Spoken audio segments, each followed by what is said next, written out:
Welcome to Penrose Learning, where we make understanding easy. You begin by choosing the right property type. Pick domain when you need every subdomain or URL prefix for a single protocol and host. Once chosen, open Search Console and click Add Property. Enter the domain or exact URL. Make sure you have access to the registrar or site files because verification will require adding a DNS record, uploading an HTML file, or inserting an HTML tag. Act now, choose the quickest verification method you can complete immediately. You'll verify with one method at a time. Start with DNS if you control the registrar because it covers the entire domain. Once you add the TXT record, wait for propagation, then click Verify.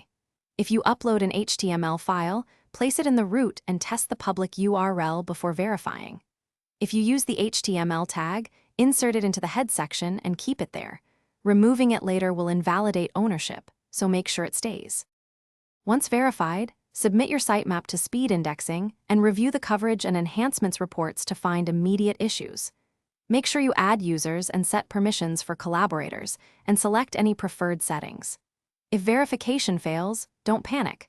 Recheck the DNS entry for typos, ensure the HTML file is publicly reachable, and clear caches or wait the TTL period.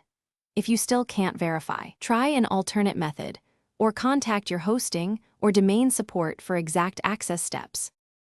Thanks for watching. If this was helpful, leave a like and consider subscribing. See you next time.